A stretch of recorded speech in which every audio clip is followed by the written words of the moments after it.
Folks, this is Dr. Desai. Thought you got rid of me, huh? I'm back. Sorry for the long delay in putting out a video. Hope you guys have been doing well. I just have a quick housekeeping video that I wanted to go over regarding proper care for our ventilators.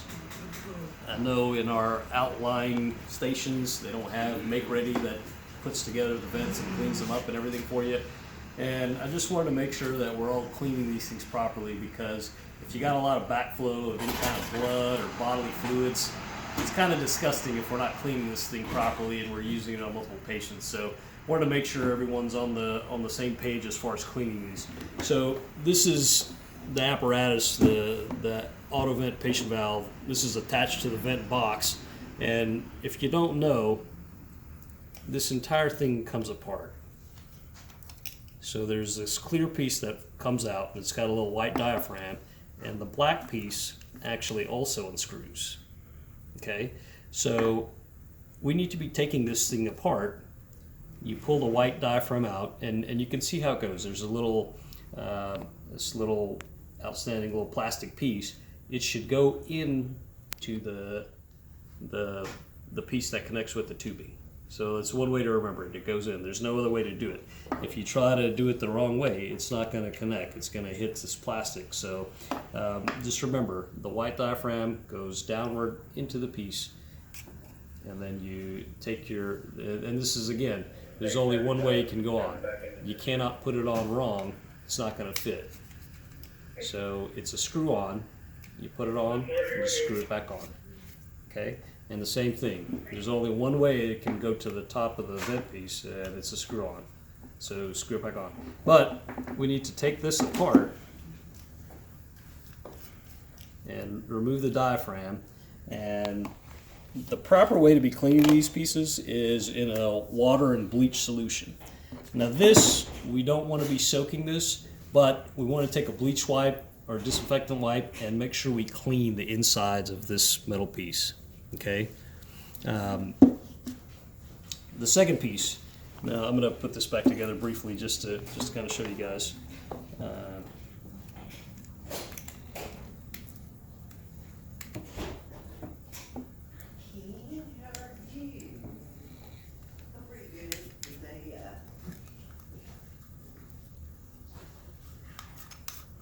So I know a lot of folks will take this piece, and let me just remind you guys, very important that you use both of these pieces, okay?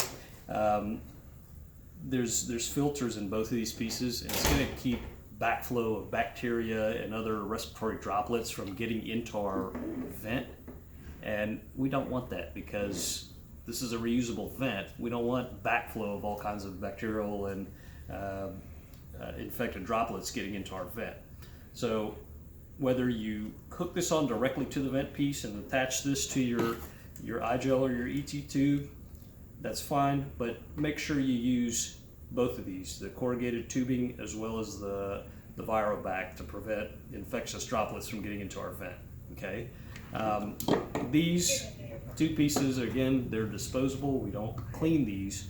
A lot of times it's probably going to stay with the patient, and then the hospital or the final destination can do what they want with those pieces, if they want to keep them on or not. But let's say you have a patient that you're taking and they're on PEEP and it's going to be a long distance transfer. That's when you're going to use your non-rebreather valve. And you can use this on all of your vent patients if you want to. It's just an extra step to hook up, but I think it's a good idea because, again, it's another filter to prevent backflow of all sorts of droplets and blood and emesis into our vent piece. And the way you hook this up is you use our corrugated tubing. This is not disposable. You keep this, and you're going to hook that up into your vent, and this hooks into your non-rebreather just like that, and you just slide it on. And this is the part that hooks up to your tube, okay? And this, remember, as I showed you in my previous video, this allows you to hook up the PEEP valve, and now you can give the patient PEEP. So if you do end up using this piece, this piece also needs to be cleaned. This is not a disposable piece. This is a piece that you take apart and you have to clean it because it's a reusable piece. So this is also very easy. You just unscrew it. There's a little blue diaphragm, okay? And it's got this little duckbill to it. The reason it's got this duckbill is because it goes down into the port that's going to connect to your ET tube. And it's duckbill because it allows air to go through it, but it's meant to not allow backflow through it. You see, it's shaped like a duckbill. It closes, so air will pass through it, but nothing should be able to backflow up. So that's just another protection layer to keep things from backflowing. Okay, so that's how you put that back together again. Okay, and again, this is also you're not going to be able to put it together wrong because it's not going to sit flush. All these parts are meant to go in and sit very flush together, and if you look at it, let's say you try to put it in wrong, you're going to see what happens. That duckbill it's not going to allow you to close properly. Okay, so there shouldn't be any force to put these things together if you ever find that everything's taken apart. So after using this, you're going to clean this. And the way you clean it is you take everything apart. It's simple, very simple. You just unscrew it. You put it down, okay? And you're going to take some bleach. All the stations should have a gallon of Clorox. And what you're going to do here is you're going to fill it up with water until all your pieces are submerged in water, okay?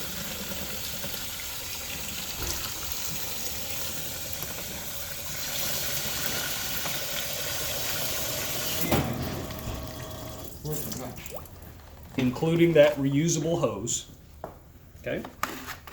And then you're going to take 3 capfuls of bleach.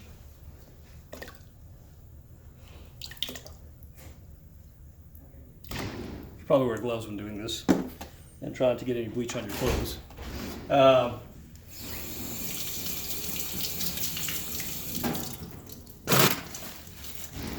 And then you give it a little stir to mix up all the bleach.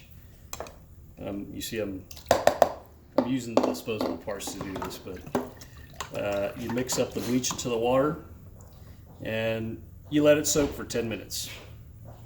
After you're done, 10 minutes later, pour this all out and rinse it off with clean water.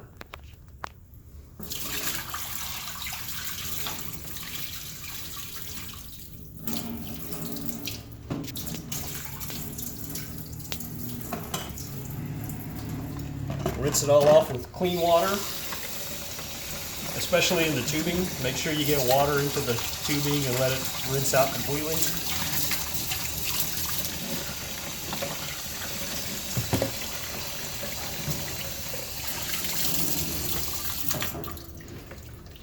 And then you're going to put it back together again, like I showed you. Well, now all these things are mixed up. I don't know which one goes with what. Well, when you try to put it back together, you're going to see only certain parts fit with each other. So you're not going to be able to put this thing back together again wrong unless you just try to brutate it and put it back together. Now, that's why it's important to know your parts and what they look like. Okay? So remember, well, man, I can't remember what goes with what. Does this go with this? I don't know. Let's see. I think this was this together. Well, it doesn't really fit. That doesn't really seem to screw on together, no matter how. Oh, yeah, doesn't want to go together. See, so I know that doesn't go with that. All right, let's try with this one. No, that doesn't seem to fit right. That doesn't fit right. So that's not it. What about this piece? Does this piece fit? Oh, perfect, like a glove. So keep that together. Now, which one of these diaphragms goes in here? I don't know. Let's try the blue one. Does the blue one fit? Nope, that's too big. How about if I turn it around this way? Nope, doesn't fit. You see? How about this white one? Oh yeah, I remember that little plastic tip. It's supposed to go into the spout right there. Oh, how about that? It fits perfectly. And then screw it back on. Oh, that fits perfect. And I think this is the part that went on the vent. Let's see. Yep, there we go, done with that. All right, now how about this one? Oh yeah, it's the duckbill. That's that duckbill, so it's supposed to be a one-way valve to let air go through but nothing else in. Oh, well, it makes sense. It's going to go into this little spout right there. And it's going to fit together very nicely. Now you have a nice, clean, sterilized vent to use on your next patient. Okay, until next time.